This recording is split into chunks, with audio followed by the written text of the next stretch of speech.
Agora vamos falar sobre as funções de mapeamentos associativas que podem ser totalmente associativa, ou full associative, ou associativas por conjunto, ou set associative. Então, primeiro, vamos entender qual que é a diferença em relação ao mapeamento direto. Então, a gente viu que no mapeamento direto, um determinado dado da memória principal, ele só pode ser copiado para uma única linha de cache. No mapeamento associativo, um determinado dado da memória principal, ele pode ser copiado por mais de uma linha de cache. Então agora a gente vai ter alguns candidatos para selecionar em qual dessas linhas possíveis esse dado pode ser copiado. Então no fully associative, no mapeamento totalmente associativo, um determinado dado ele pode ser copiado em qualquer linha de cache. Então, se a gente tiver 100 linhas de cache, a gente pode pegar esse dado e selecionar qualquer uma dessas 100 linhas. Esse mapeamento seria um mapeamento ideal, porque ele só vai rodar aqueles algoritmos de substituição quando, de fato, a memória cache estiver cheia, ou seja, todas as linhas de caches forem ocupadas, já que um determinado elemento ele pode ser mapeado em qualquer linha, então você vai mapeando os elementos até você preencher todas as linhas de cache. E aí você vai estar executando os algoritmos de substituição. Então isso aqui seria o menor cenário possível, mas só que isso acaba sendo muito custoso, porque a gente precisa comparar todos aqueles campos que a gente viu, o campo do BitValid e o campo tag, a gente vai ter que comparar todos esses campos de todas as linhas simultaneamente. Então quanto mais linhas a gente tiver na cache, mais hardware a gente vai ter que gastar para fazer essas comparações simultaneamente. Então ele acaba se tornando muito caro quando a cache aumenta de tamanho. E aí, para a gente tentar melhorar isso, para ter um balanceamento nisso, foi criado o que a gente chama de mapeamento set associativo ou associativo por conjunto. A ideia do set associativo é tentar flexibilizar um pouco a ideia que a gente viu no totalmente associativo. Então, no mapeamento associativo por conjunto, um determinado dado da memória, ele pode ser mapeado em um conjunto que é formado por uma quantidade fixa de linhas de cache. Então, dessa forma, você está diminuindo a quantidade de linhas onde você pode mapear um determinado dado. Diferente do totalmente associativo, onde você poderia mapear ele em qualquer linha de cache. Então, isso aqui é uma forma de tentar reduzir o custo que se tem com os mapeamentos totalmente associativos. Então, nesse cenário, como é que vai funcionar no set associativo? A gente vai ter que contabilizar e identificar qual que é o set, né? Qual que é o conjunto onde a gente vai mapear um determinado dado. E a fórmula que a gente vai utilizar vai ser parecida com a fórmula do mapeamento direto. Então a gente vai pegar o endereço do bloco, o endereço lá da memória principal, e a gente vai pegar agora o módulo considerando a quantidade de conjuntos na cache.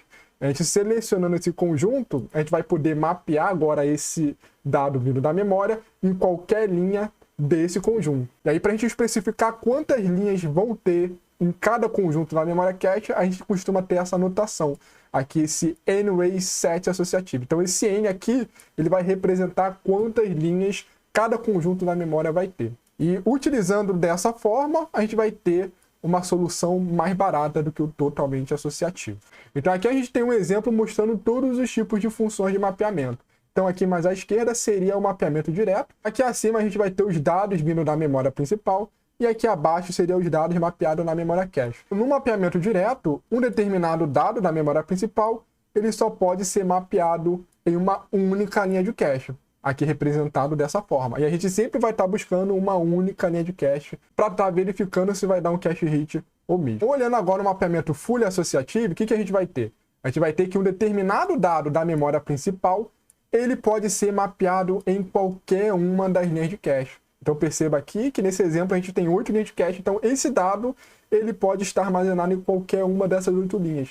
Então quando a gente for tentar acessar ele, a gente vai ter que acessar essas 8 linhas simultaneamente e verificar se houve um hit ou não. Então a gente vai estar acessando o campo tag e vai utilizar naqueles comparadores de igualdade, como a gente viu no mapeamento direto. E aí, se algum desses campos tag for igual ao campo tag do endereço da memória principal, do endereço do bloco, então vai estar ocorrendo o cache hit. Então perceba aqui que a gente vai ter vários acessos simultâneos, e aí no mapeamento set associativo a gente vai ter uma forma mais simplificada do totalmente associativo.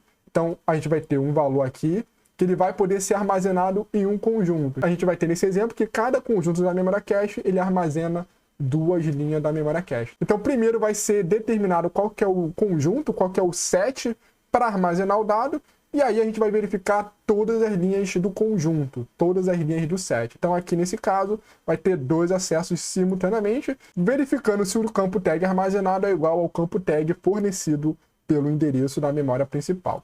Então a gente vai ter essas variações, essas diferenças com as funções de mapeamento. Então aí a gente pode até notar, quando a gente falou de algoritmo de substituição, que existe somente quando a gente tem mapeamentos associativos.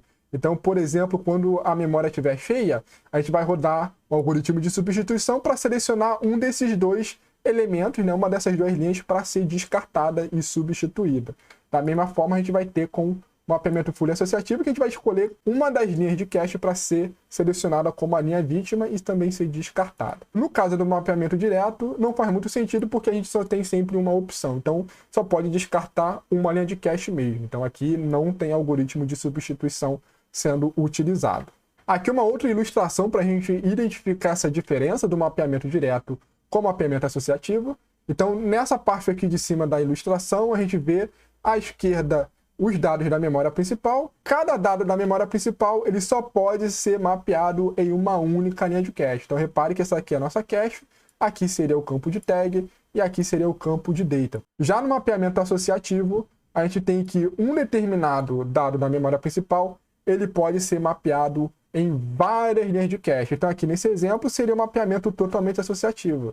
Um determinado dado ele pode ser mapeado em qualquer uma das linhas de cache disponíveis. Então tem essa diferença. Visto isso, como é que seria a organização do endereço da memória principal? Então a gente pode ver aqui que a gente vai ter esse endereço e agora a gente vai dividir eles em somente 2 campos.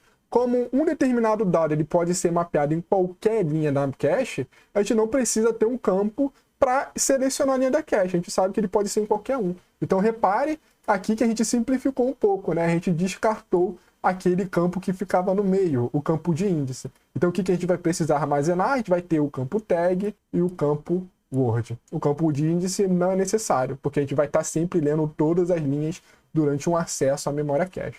E aí como é que funcionaria o acesso? A gente vai estar acessando todas as memórias.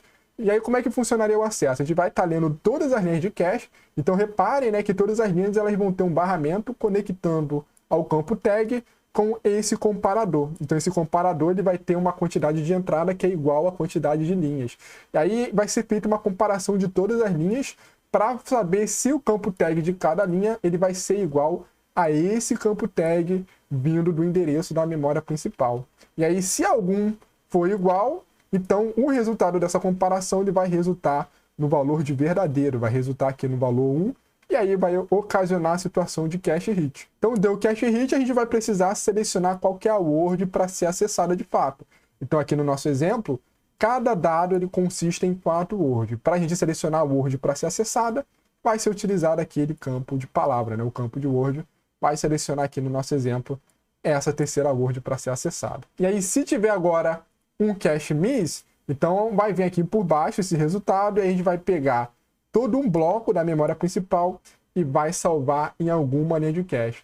Então, qual linha de cache agora que vai ser salvo? Aí, para selecionar qual linha de cache vai ser salvo, vai ser utilizado o algoritmo de substituição. Então, normalmente, né, a gente pode estar salvando ele na linha 0, na última linha, depende aí do algoritmo. Então, normalmente, a gente costuma salvar seguindo a ordem crescente. Então, a gente vai colocando primeiro na linha 1, depois na linha 2, linha 3, até a gente preencher isso. Depois que estiver cheio, a gente vai estar utilizando algum daqueles algoritmos de substituição para estar remapeando os dados na memória cache. Resumindo, como é que a gente calcularia as informações com mapeamento totalmente associativo? A gente vai ter algumas relações semelhantes com o mapeamento direto. Então, um endereço total também é formado pelos campos SW, só que agora o campo S, percebam, pessoal, que agora o campo S ele só é formado pelo campo tag. Então, vai ter essa diferença aí. E aí, quantas unidades endereçáveis a gente vai conseguir ter? Vai ser a mesma fórmula, né? 2 elevado ao tamanho do endereço, S mais W. Qual que vai ser o tamanho do bloco? Também vai ser calculado da mesma forma. A gente vai estar usando 2 elevado a W, que seria o campo para endereçar a word ou o byte pertencente a um bloco. E aí, para calcular a quantidade de blocos, também a mesma coisa, né? Vamos pegar 2 elevado ao tamanho da memória dividido pelo o tamanho de cada bloco. E aí, a quantidade de cache que a gente vai ter, ele vai ser aqui indeterminado, ou seja, a gente não vai conseguir obter a quantidade de caches utilizando o endereço da memória principal. Então a gente sabe que sempre todas as linhas de cache elas vão ser acessadas simultaneamente, e a gente não tem essa informação exposta como tinha no mapeamento direto. E aí, para estar obtendo qual que é o tamanho do campo tag, vai ser o tamanho aí de S bit.